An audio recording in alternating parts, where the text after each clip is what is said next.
আসসালামু আলাইকুম সবাইকে।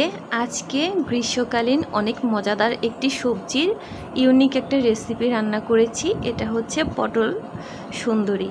অনেকেই কিন্তু পটল ভাজাটা আমরা খেয়ে থাকি, কিন্তু এটা যদি রেগুলার যে লুক সেটার থেকে একটু ভিন্ন উপায়ে করা হয় তাহলে কিন্তু এটা দেখতে ও খেতে একটু অন্যরকমই আগ্রহ জন্মায়। প্রথমে বাজার থেকে এরকম ফ্রেশ পটলগুলো কিনে এনেছিলাম। রান্না শুরু করার আগে কিছু কথা না বললেই নয়। আমার প্রিয় ভাই বোনেরা যারা আমার ভিডিওগুলো রেগুলার দেখছেন তারা অবশ্যই চেষ্টা করবেন ভিডিওগুলো একটু বেশি দেখতে, কারণ অনেক সময় দেখা যায় যে 1 মিনিটের কম যদি কেউ ভিডিও দেখে তাহলে সেটা আপনার চ্যানেলের জন্য ইফেক্ট হবে এবং আমার জন্য। যারা এখনও আমার চ্যানেলটি সাবস্ক্রাইব করেননি প্লিজ আমার চ্যানেলটি সাবস্ক্রাইব করে দিবেন এবং লাইক দিয়ে দেখা শুরু করে দিবেন এবং আপনার সুন্দর একটি কমেন্ট আমার এখানে রেখে যাবেন যাতে আমি বুঝতে পারি কে কোথা থেকে আমার ভিডিওটি দেখছেন। তো পটলটি এরকম আলতো করে খোসা ছাড়িয়ে নেবার পরে এটার সাইড থেকে একটু একটু করে কেটে নিতে হবে।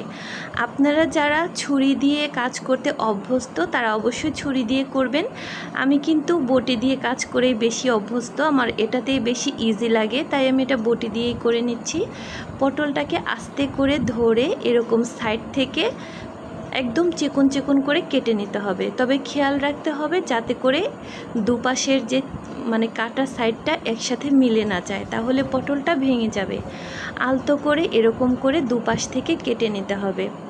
যারা কখনো এই রেসিপিটি তৈরি করেননি তারা অবশ্যই একবার দেখলেই বুঝতে পারবেন এবং একটু খেয়াল করলেই বুঝতে পারবেন। দেখুন, এই যে এরকম সাইড থেকে পাতলা পাতলা করে কেটে নিয়েছি। আমি একটু চাপ দিয়ে দেখিয়ে দিচ্ছি কতখানি পাতলা করতে হবে। সবগুলো এরকম করে কেটে নেওয়ার পর পরিষ্কার করে ধুয়ে এর মধ্যে রেগুলার মশলাগুলো দিয়ে দিচ্ছি। এখানে আমি দিচ্ছি 1 চা চামচের মতো মরিচের গুঁড়ো, এখানে দিব 1 চা চামচের মতো হলুদের গুঁড়ো এবং পরিমাণ মতো লবণ। এখানে জিরে বা ধনে গুঁড়ো দেওয়ার প্রয়োজন নেই, কারণ বেশি মশলা দিলে কিন্তু এই ভাজাটা খেতে মজা লাগবে না। একদম অল্প মশলা দিলেই এটা খেতে বেশি ভালো লাগে। এটাকে সুন্দর করে এখন মেখে নিতে হবে। তবে মাখার ক্ষেত্রেও একটু সাবধানতা অবলম্বন করতে হবে যাতে করে জোরে প্রেস লেগে বা একটা আরেকটার সাথে বেশি জোরে প্রেস লেগে এটা ভেঙে না যায়, কারণ এটা ভেঙে গেলে কিন্তু দেখতে একদমই সুন্দর লাগবে না এবং এর যে পারফেক্ট স্ট্রাকচার সেটা কিন্তু আসবে না। তারপর একটা প্যানের মধ্যে আমি সাদা তেল গরম করে নিব। এটা ভাজার ক্ষেত্রে অবশ্যই খেয়াল রাখবেন গ্যাসের ফ্লেমটা কিন্তু হাই দেওয়া যাবে না, তাহলে কিন্তু এর বাইরের খোসাটা পুড়ে উঠবে এবং ভেতরে কিন্তু কাঁচা থেকে যাবে। এটা একদম মিডিয়াম টু লো হিটে ঢাকনা দিয়ে ঢেকে আস্তে আস্তে করে নিতে হবে। আমার প্যানে যতগুলো আটবে আমি ঠিক ততগুলোই দিয়ে দিচ্ছি, বেশি একটা গাদাগাদি করে দেয়া যাবে না, যতটুকু এর জায়গা ততটুকু পরিমাণ করেই দিয়ে নেবেন। তারপর ঢাকনা দিয়ে ঢেকে আস্তে আস্তে করে আমি এটাকে ভেজে নিব।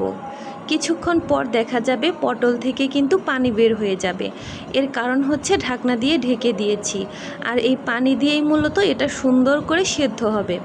সুন্দর করে সেদ্ধ হয়ে গেলে এরকম একটা হাতা দিয়ে আস্তে আস্তে প্রেস করতে হবে। প্রেস করলেই কিন্তু সাইডের যে ডিজাইনটা এটা ফুটে উঠবে আর এভাবেই তৈরি হয়ে যাবে পটল সুন্দরী। অবশ্যই সবাই বাসায় ট্রাই করবেন।